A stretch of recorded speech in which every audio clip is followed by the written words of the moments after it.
Eduardo Inda es de los que creen, y en eso respiramos el mismo oxígeno, que si algo es noticia y si algo está oculto, hay que contarlo.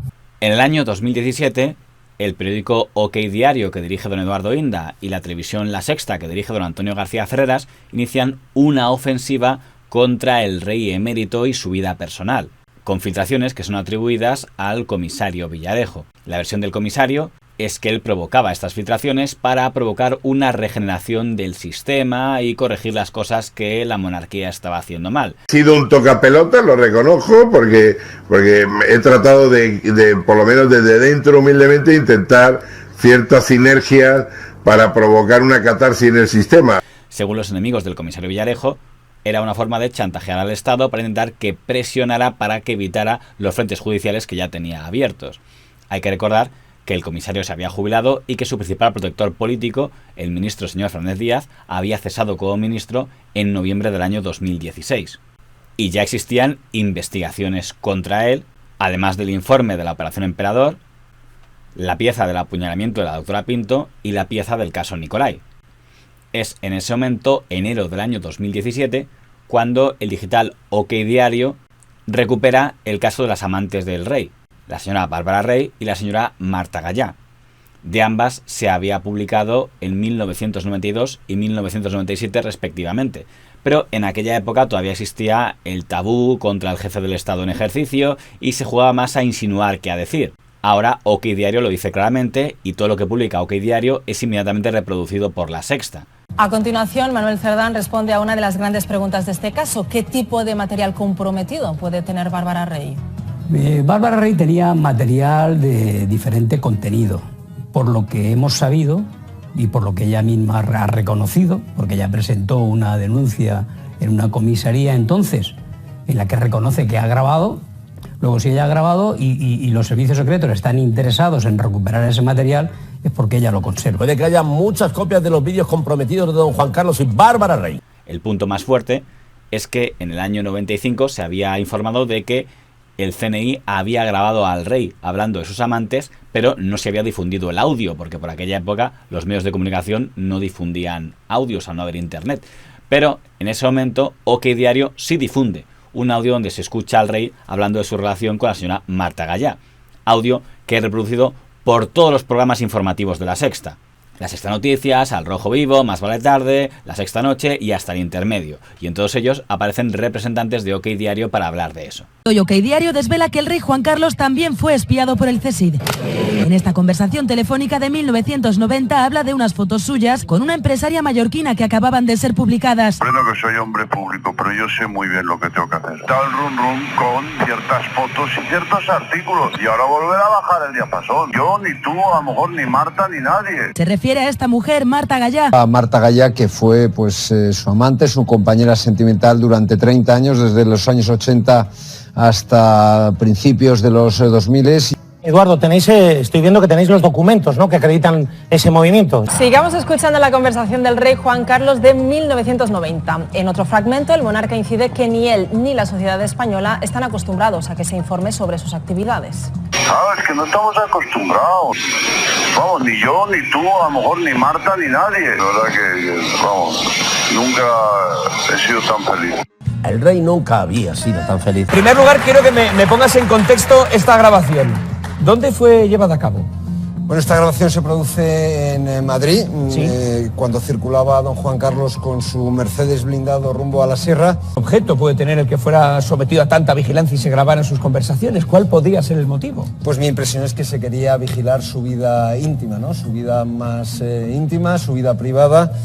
Y bueno, lo que alguna persona de la época calificó, abro comillas, de vida licenciosa, cierro comillas, del monarca.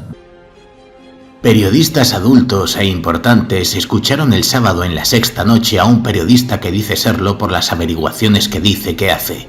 Este es Eduardo Inda, e iba a ese plató como si le hubieran dado el premio Planeta.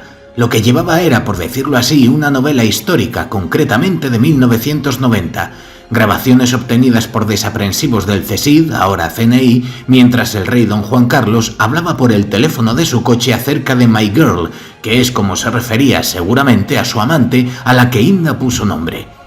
El periodista, conocido también porque arregló con Jaume Matas algunos problemas de amigos comunes en las costas de Mallorca, estuvo allí con el monotema casi 2 horas.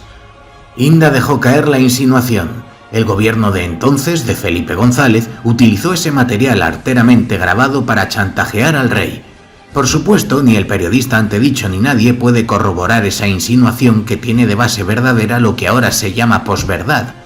Puede ser verdad o mentira, pero ¿qué trascendencia tiene la verdad si en cuanto le pones patas a una mentira, esta camina que se las pela y alcanza grandes cotas de audiencia de la mañana a la noche, desembocando, por ejemplo, en La Sexta Noche? Los discursos de aquella época demuestran que el rey Juan Carlos sí habló sobre la corrupción existente entonces. Esos documentos existen, pero a Inda se le debieron traspapelar, pues es mejor que una verdad no te destruya una bonita insinuación. Esas informaciones son muy criticadas por periodistas como doña Ana Romero o don Antonio Rubio, que dicen que las informaciones son un mero refrito de lo que se publicaba en los años 90 y que además se hace con el objetivo de que el señor Villarejo pueda chantajear al Estado. El 14 de marzo de 2017 se pone en marcha la máquina del tiempo que transforma el año 2017 en 1990.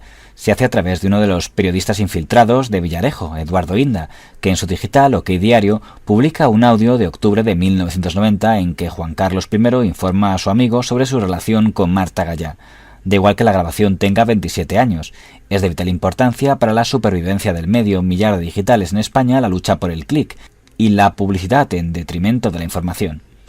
Entre el 17 y el 30 de enero, OK Diario arrasa en visitas y redes gracias a la vieja historia de Juan Carlos I y Bárbara Rey. La saga la firma Manuel Cerdán, uno de los periodistas, junto a Inda, más cercano y fiel a Villarejo. Me acusaban Ana Romero, Antonio Rubio, de que las informaciones que yo había publicado en OK Diario era como una especie de barnizado de algo que ya se había publicado en El Mundo. Era como, si quiero entender bien, era como decir, lo hicimos entre los dos y luego él se apropió de esto y lo publica tantos años después. Vamos a ver, 2 cuestiones. Lo de las cintas de Bárbara Rey y del rey hablando por teléfono, eso lo consigo yo cuando estoy en OK Diario. En El Mundo nunca se consiguieron esas cintas. Luego, sabíamos que existían y publicamos la información, pero jamás se consiguieron. Incluso en El Mundo, cuando publicamos lo de la calle Sextante, jamás se publicó el nombre de Juan Carlos. Se decía una alta institución del Estado. Luego, aquel era un reportaje sin culminar, que lo hicimos Antonio y yo en El Mundo. Yo en OK Diario lo que fui es rematar lo de las cuentas de Luxemburgo de Bárbara Rey, que conseguí los papeles, en El Mundo no los teníamos, y las grabaciones de la calle Sextante del rey con Bárbara Rey y de la conversación de Juan Carlos con su amigo hablando de que estaba muy enamorado de la Marta Gallá. O sea, que ahí la ética periodística y la deontología profesional fue al 100%. En el digital público del señor don Jaume Roures, doña Patricia López publica unas declaraciones del comisario don Enrique García Castaño, en teoría un supuesto aliado del comisario Villarejo, donde reconoce que el comisario Villarejo ha dado toda la información que tenía contra el rey emérito a OK Diario para que la saque a la luz en cuanto a él empiecen a tocarle las narices. Esa misma información la comenta el señor don Javier Ayuso del diario El País, que en aquel momento es tertuliano del programa Espejo Público de Antena 3 del grupo A3 Media, el mismo que La Sexta. ¿A qué responde esto? Pues estaba avisado, o sea, se está cumpliendo la amenaza del comisario Villarejo, que publicó otro medio, el Diario Público, hace más de un mes, en el que un policía amigo del comisario Villarejo, el comisario García Castaño, advertía de que si no desimputaban a Villarejo por el caso del pequeño Nicolás, iba a empezar a sacar cosas del CNI y del rey. Primero sacó lo de Bárbara Rey y ahora está sacando lo de Marta Gallá y los pinchazos del antiguo CSIC. Don Javier Ayuso será apartado de Espejo Público poco después de aquella intervención, algo de lo que él culpa a el señor don Mauricio Casals, que en ese momento era presidente de La Razón y consejero de A3 Media. El escándalo del grupo A3 Media es un escándalo en el que yo publico una comida que ha tenido Villarejo con Mauricio Casals y con Ferreras, y se monta, o sea, casi me amenazan por haberlo publicado. Yo en esa época iba a las tertulias de Antena 3. Espejo Público, pues. A Espejo Público, y un día en Espejo Público, que tenían prohibido hablar de Villarejo, hablé de Villarejo y de Mauricio y me echaron, no volví ahí. En esas declaraciones que había publicado el Diario Público del señor García Castaño, el señor García Castaño dice que el peso pesado de lo que tiene el comisario Villarejo contra el rey emérito es que dice que tiene una grabación de la señora Corina Larsen, una de las últimas amantes del rey, donde vendría a reconocer que tuvo una reunión con el director general del CNI, el general señor San Roldán, donde se habría sentido amenazada. Las investigaciones contra el comisario no paran y el siguiente paso lo da en junio de 2017. Ese mismo día el comisario Villarejo concede una doble entrevista a sus dos medios cercanos. Una a OK Diario, que hace el señor don Manuel Cerdán, y otra al señor don Jordi Évole, que se emite en La Sexta. Las dos el mismo día y las dos que parecen ser una forma de mandar un mensaje o una advertencia al señor San Roldán con lo que tiene y podría sacar. La verdad es que, como le he demostrado que yo no le voy a fallar, es decir, que yo no me voy a asustar, que yo no me voy a enmilanar, que yo no me voy a meter debajo de una mesa como la mayoría de las personas a las que este señor amenaza. ¿Cree usted que la princesa Corina sigue teniendo a buen recaudo esa información que podríamos calificar de alto voltaje? Yo entiendo que sí. Además, la haría muy bien, porque es una mujer inteligente que lo único que quiere es que la dejen en paz a ella y a su familia. Las investigaciones no se frenan y en noviembre del año 2017 el comisario Villarejo es encarcelado. Hablamos ahora de la detención del excomisario José Manuel Villarejo y otras 5 personas. Se les acusa de formar parte de una red de blanqueo de capitales e inmigración irregular a cambio de importantes sumas de dinero y todo tipo de regalos. Y llega julio del año 2018 con el comisario en prisión y OK Diario, como se había anunciado previamente, difunde un audio donde se escucha la voz de la señora Corina Larsen hablando con el comisario Villarejo y con el empresario don Juan Villalonga de que efectivamente se sintió amenazada por el general San Roldán. Declaraciones que fueron inmediatamente reproducidas por La Sexta, aunque en este caso también por otros medios. Doña Ana Romero, que era una de las pocas periodistas que había tenido trato personal con la señora doña Corina Larsen, ponía en duda que esa conversación fuera espontánea, porque decía que ni el comisario Villarejo ha sabido nunca hablar otro idioma que no sea el castellano, ni la señora doña Corina Larsen dominaba el castellano. Y en ese audio hablaban en español. Hombre, mira, Ana Romero, que sacamos el tema de las grabaciones de Villarejo con Corina, dice en una intervención que hace telefónica de que esa voz no es la de Corina. Si vieras tú la carcajada que me hice yo. Ana, ¿qué es lo primero que has pensado cuando has escuchado estos audios publicados esta mañana por OK Diario? La práctica habitual de Villarejo. Esto es trabajar por la mañana como policía, por la tarde como empresario y a la hora de cenar como chantajista. A mí me ha sorprendido mucho, Sonsoles, un detalle, y es que Corina prácticamente no habla español, habla muy mal español, y a mí me sorprende la aparente fluidez que tiene con nuestro idioma. ¿Por qué me sorprende? Bueno, porque es conocido en las producciones de Villarejo, él manipula, ¿no? Y en más de una ocasión lo ha hecho, como por ejemplo en la cinta de la doctora Pinto, en la que aparentemente sale su socio Redondo, pero luego es él. Entonces yo me he preguntado, ¿habrá podido manipular la cinta para que aparezca ella diciendo otras cosas que a lo mejor no ha dicho y haciendo un poco copy-paste, ¿no? Que es su especialidad? El libro de Ana Romero es un libro redactado directamente por los servicios secretos. Ella pega un cambio, ella primero defiende a Corina y después se pasa al CNI de manera descarada, porque la echan del mundo. En la agenda de Villarejo, que ahora que hablamos de todos los periodistas, aparece la señora Ana Romero 20 de 30 veces. En las grabaciones de Villarejo comiendo con Ana Romero, ya lo he escuchado alguna.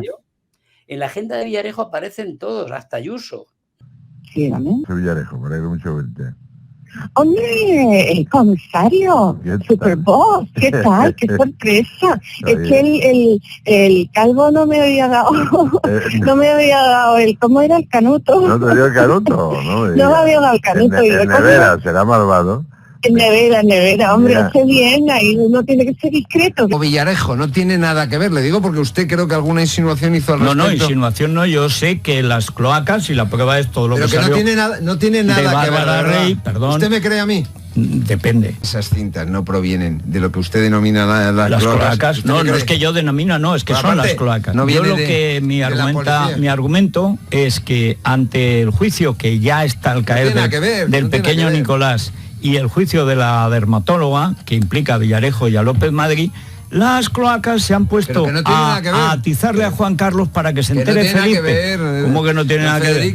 Bueno, pues es tu opinión. Mi opinión es la contraria. Vamos a ver, si usted mañana saca aquí una exclusiva, yo le digo, su fuente es no sé quién. Y usted me dice, no, Eduardo, mi fuente no es no sé quién. Yo como me he negado a tomar café con Villarejo, no tengo exclusivas fantásticas. Pero ¿quién sabrá mejor que yo quién es la fuente de lo que estamos contando de don Juan Carlos? Pero si me da igual. Si yo a lo que voy, No, perdona. Si yo a lo que voy es a qué viene, qué función tiene, qué sentido tiene ahora sacar esto que evidentemente a Juan Carlos le presiona. Pues que se entere Felipe, porque el juicio segundo es el del compi Yogui, que se entere Felipe de lo que sacamos de su padre.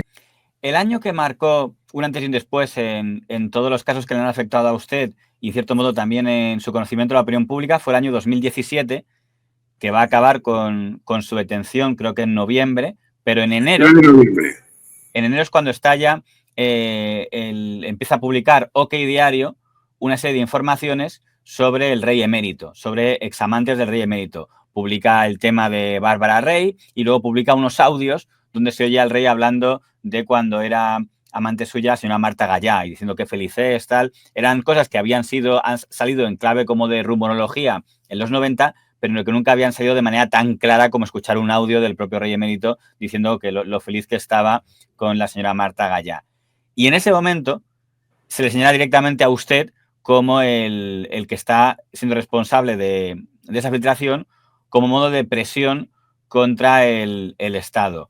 Pero se apoyan en alguien de quien ya hemos mencionado, pero quizá ahora me pueda explicar un poco qué papel jugó en esta historia, y es que el Diario Público publica el 26 de enero del 17, poco después de que salgan estas noticias de Bárbara y Marta Gallá, una conversación del señor García Castaño, donde dice literalmente: Villarejo se lo ha dado todo a Cerdán, que es el jefe de investigación de OK Diario, y en el momento en el que le entre la paranoia de que van a por él, ¡pum!, lo activará.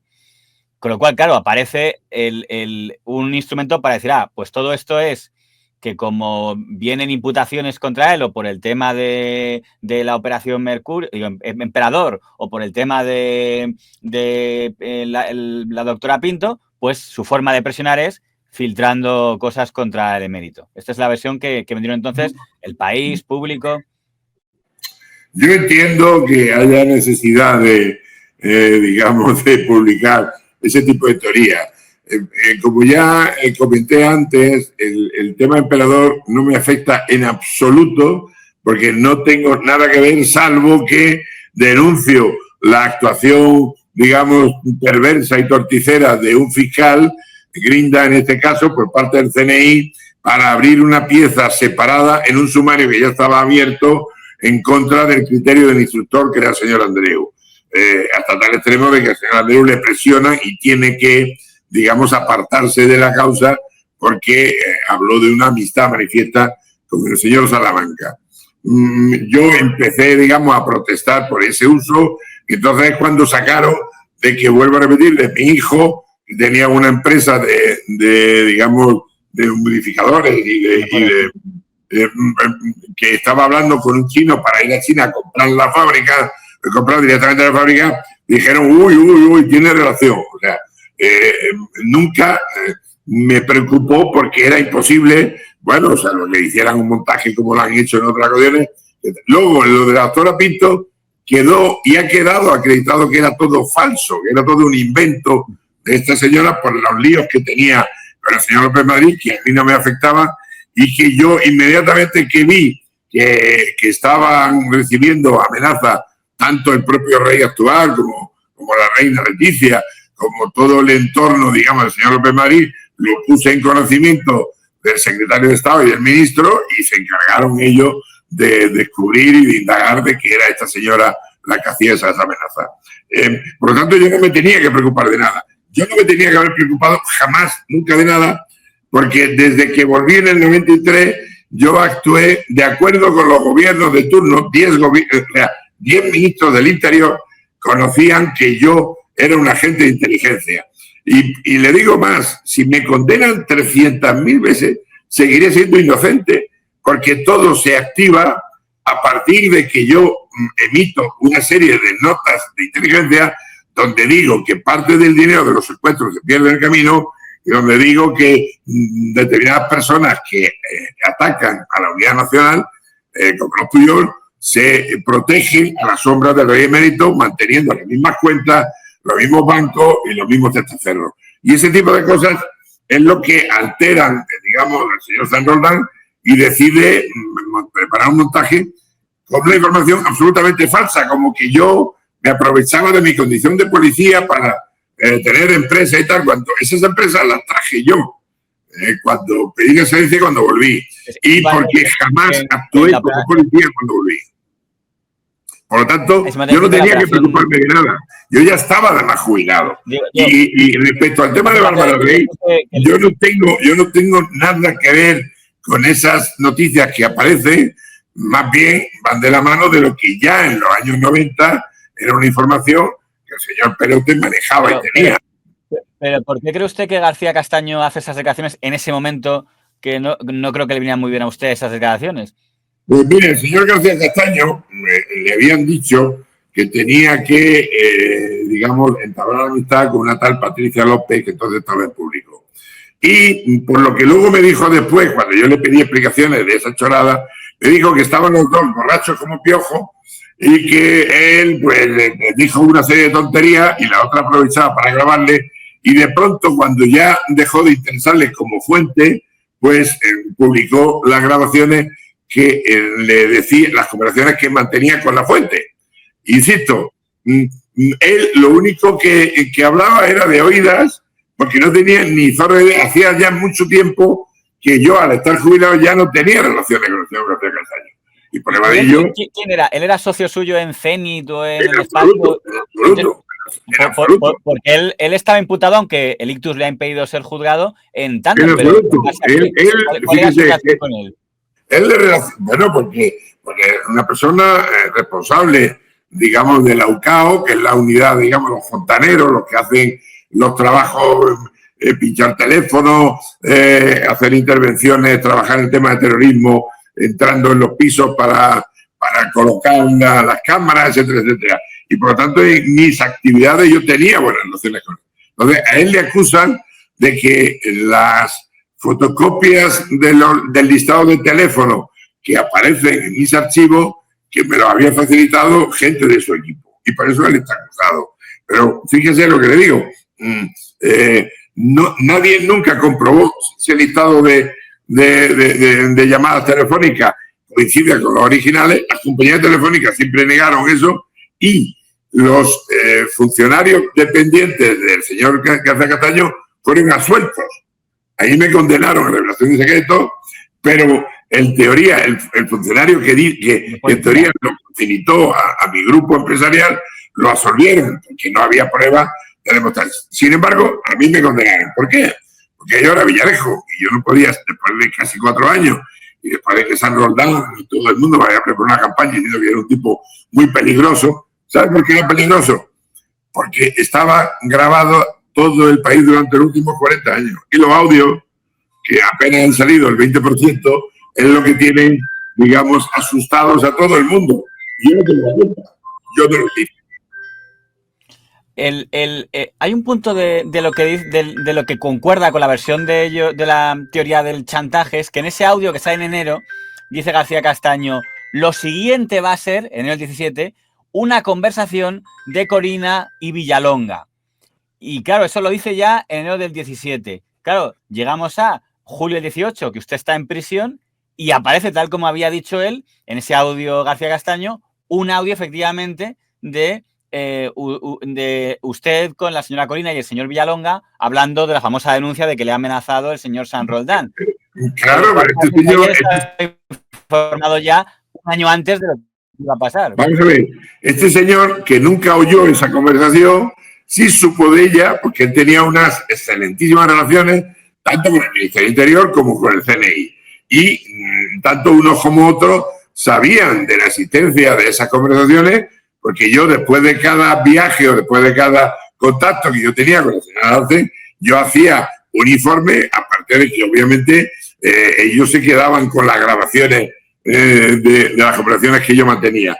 Él nunca oyó, entonces, como según me dijo luego después, tenía más copas de más, pues alardeó para hacerse el importante con esta señora que luego le traicionó y de alguna manera, digamos, adelantó. Pero fíjese, el propio juez instructor, al que luego le chantajearon para expulsarlo, en un auto que hizo, o sea, inmediatamente que surge estas conversaciones, que es en julio del 2018, yo estaba a punto de salir. Ya le había dicho a mi abogado, este juez, yo no veo nada, esto es todo un montaje, voy a poner en libertad a su cliente. Entonces, sorprendentemente, sale esa grabación. Y a mí me llaman inmediatamente a declarar. Y yo le digo, señoría, usted y yo sabemos, usted ya le ha dicho a mi abogado que yo iba a salir en unos días. ¿Qué pasa? Que yo digo, no quiero salir, que estoy muy a gusto en prisión, voy a filtrar esta grabación, ¿no? Entonces, él hace una serie de gestiones, de averiguaciones, y en un auto en septiembre cierra la pieza y además dice expresamente que está totalmente acreditado que ni yo ni mi entorno hemos tenido nada que ver con esa filtración. Y eso es así de bien. Otra cosa es que nadie quiera verlo y que nadie se quiera leer el sumario ese, que yo creo que ya es enciclopédico. Yo creo que en mi sumario se estudiará en la escuela jurídica de lo que no se debe hacer, de cómo se pervierte el Estado de Derecho y cómo se utiliza, como ya he dicho antes. O sea, me parece inaudito que haya jueces que de pronto son abogados y que ahora se están haciendo de oro en mi causa. Le puedo decir que en mi causa hay jueces que una vez se acusan y otra vez se defienden. Y es más, hay un señor que solamente estuvo conmigo, como socio en una sociedad dueña de un hospital de Estepona, que por cierto me han robado de acuerdo a una serie de que es un tema largo de contar, y que este señor, íntimo amigo del juez instructor, hasta tal extremo que cada vez que iba a declarar a su cliente, las pocas veces que fue, primero hacía una parte con el juez, luego tal, y yo más de una vez, tanto al propio juez, ahora abogado, le decía, hombre, pon en libertad, dile a tú, al juez que este hombre no tiene nada que ver. ¿Sabe cómo le han sobreseído? Cuando un día le dije al cliente, dile que ya no tienes más dinero, que ya no le vas a pagar más. Y a partir de ahí, después de haber estado 7 años imputado, sin haber hecho ninguna gestión, de pronto descubre que no tenía nada que ver conmigo y lo han sacado. Entonces, eso es lo que a mí me parece realmente escandaloso y obsceno. Lo que ya he dicho antes, ¿no? Este tal es un santo, el antiguo fiscal, que por cierto, el padrino, el señor Estampa, el que convence al señor Estampa para llevárselo a Madrid. Muy cercano a Cospedal, ¿no? Y claro, es el abogado de Cospedal, y resulta que todos los audios que publica El País, fíjese, no es precisamente amigo mío, todos los que publica El País, que eran evidentes, que era, era una de las personas con las que contactaba habitualmente y tal, me dicen que no tiene nada que ver con la Operación Kitchen y que eran encuentros sociales y no tiene nada que ver. Pues ese señor santo, hace poco, a una fundación muy conocida, le ha dado un premio al señor García Castelló, ¿no? Claro. Y el problema es que la ciudadanía eso lo ve, y lo ve, digamos, con poca credibilidad. Cuando no es justo, porque la inmensa mayoría de jueces y fiscales de este país, afortunadamente, son honorables. Y hay muchos jueces en la Audiencia Nacional que son gente correcta y tal. Pero luego hay ese grupúsculo de gente que, en fin, que tiene un negocio bien montado. Hay uno, por ejemplo, que tiene a su esposa en un despacho de abogados y que si yo hubiera tenido dinero hubiera contratado ese despacho cuando me lo ofrecieron, pero no tenía nada. Pues como no contraté el despacho donde su esposa está, pues claro, me ha condenado y lo que yo no sé es cómo no, estará pensando a ver cómo hace para justificar el volver a meterme en prisión. En ambos casos no les tengo miedo a ellos, no les tengo ningún respeto, como ya le dije más de una vez al señor García Castellón, el respeto no se impone, se gana. Y a mí hacía tiempo que ese señor y los fiscales y mucha gente no me merecían ningún respeto porque les conozco. Les he limpiado, digamos, sus errores más de una vez. Pero por cerrar el tema de la conversación de la señora Corina, ahí se me había un punto que no entendí bien. Uno, ¿qué pintaba ahí el señor Juan Villalonga? Más allá que pueda ser amigo de usted y de bueno, el señor Villalonga fue la persona que me lo presenta. El señor Villalonga estaba entonces casado con la íntima amiga de ella y era una de las personas que se había quejado, la señora Corina, la señora Darce, se había quejado de la persecución que tenía por parte del señor San Roldán, y según ella, porque se lo mandaba el rey emérito, que estaba encoñado con ella y que estaba decidido a que volviera con ella a toda costa. Y entonces, esta persona que me conocía a mí, pues en una ocasión de que a mí me encargan de recuperar los documentos comprometedores que tenía el señor Arce, pues yo busco la fórmula de recuperar mis contactos con el señor Villalonga y es él el que me la presenta, porque tenía, insisto, mucha amistad a través de su esposa entonces, creo que ahora están separados, que era íntima amiga de la señora Arce. Cuando sale el audio, la periodista doña Ana Romero dice que ese audio ha sido, digamos, creado artificialmente porque dice ni la señora Corina Larsen habla bien en español, ni el señor Villalonga habla bien en inglés, con lo cual me extraña mucho que hayan podido entenderse ambos, decía la señora Ana Romero. Sí, qué graciosa.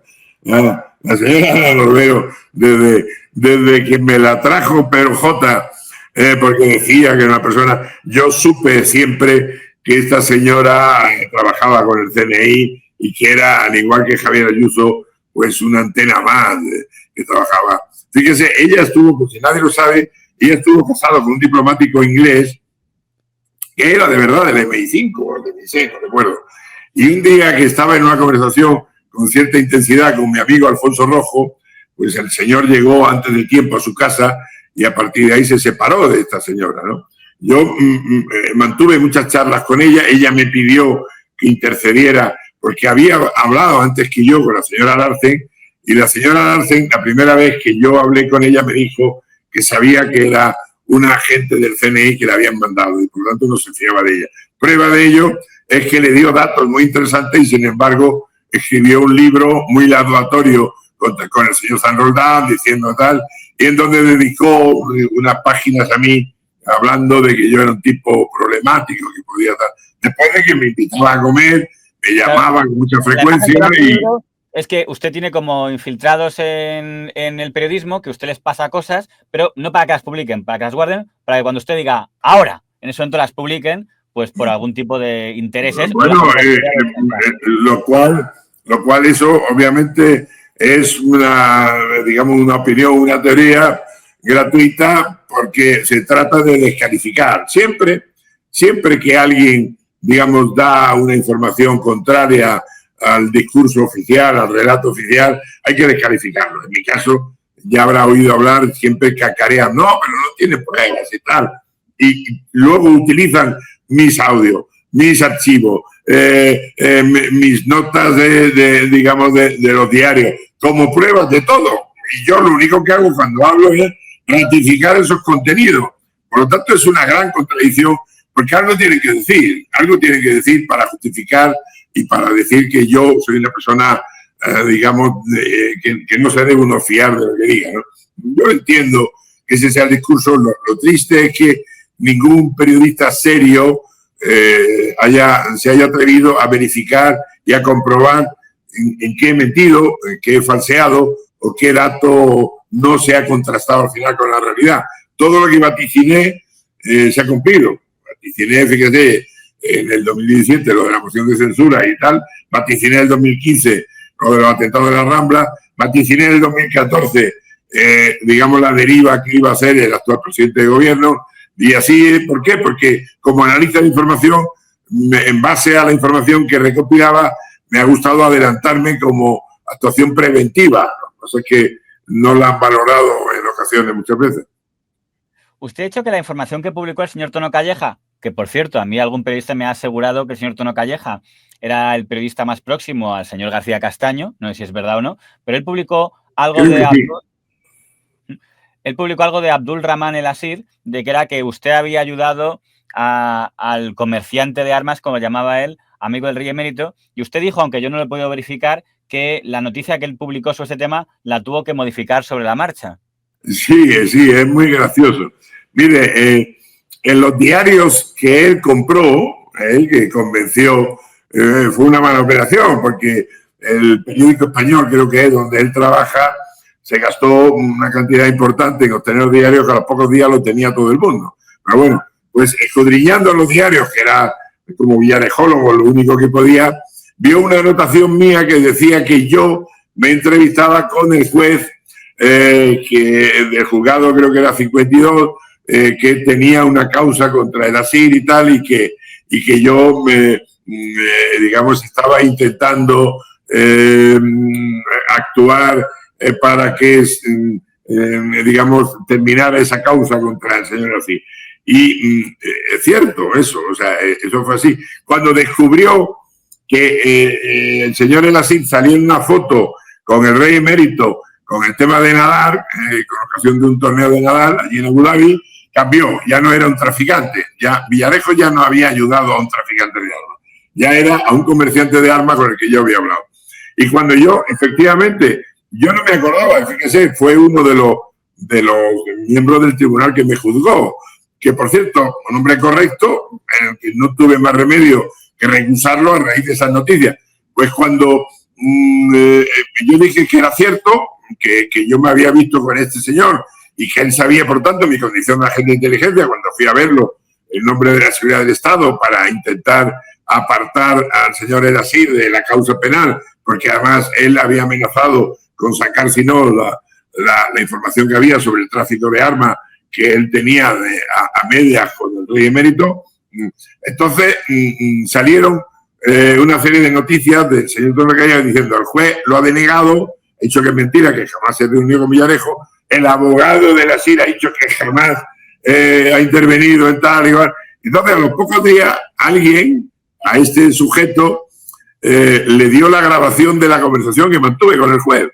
Y entonces, él inventó un nuevo, digamos, una nueva regla de periodismo, que es rectificarse a sí mismo. Entonces, él dijo: bueno, en realidad he hablado con el juez y dice que él no se acordaba porque había mucha gente que le hablaba en aquella época, que es normal que no se acordara y que sí es cierto. Que tal. ¿Qué ocurre? Que simple y llanamente yo recibo el encargo en el 2014 de procurar que el señor El Asir sea liberado, digamos, de la causa penal, que también era inventada porque era un tema de impago de impuestos y tal, que no había, en fin, era un tema un poco, digamos, largo de contar. Y como consecuencia de eso, era, digamos, cristalino que yo me había visto con él. Bueno, pues hasta el último momento negó lo que él mismo había publicado unos días antes. Y claro, fue de lo más divertido. A mí me recuerda cuando era pequeño una cosa que se llama los cuentos de Calleja, que eran muy conocidos y que eran unos cuentos muy famosos. Pues probablemente este señor, digamos, hace honor a su apellido, ¿no? Que esos dos juicios que vienen, el del pequeño Nicolás y el de la dermatóloga... O sea, si usted mañana me dice, mira, oiga, es que ha sacado usted una grabación de la policía sí, de no sé qué, se le ha dado las cloacas, pues a lo mejor hasta puede tener razón, hasta puede tener razón, ninguna duda. Pero también, pero en este caso es que no tiene nada que ver, es que son compartimentos estanco, no tiene nada que ver. 2 y 2 son 4, 4 bueno, y 2 son 6, diga. 6 y 2 son 8 y 8. Pero 16. Que además me da igual, si es que pase lo que pase, usted y yo estaremos siempre en el mismo lado, en el lado del bien. Salvo que estés en la cloaca. No, yo estoy en ninguna cloaca. Sí. ¿Cómo estás? Hombre, don Antonio, joder, qué alegría. ¿Cómo ¿viste? estás? Qué alegría. En el centro del huracán, como dice Inda, es la deidad cordobesa. Lo controlas todo estás detrás de todo, de todas las filtraciones. Primero, lo del chantaje al Estado. Mira, si un periodista con su blog y su Mont Blanc está en disposición de chantajear al Estado, manda narices de mierda de Estado que tenemos.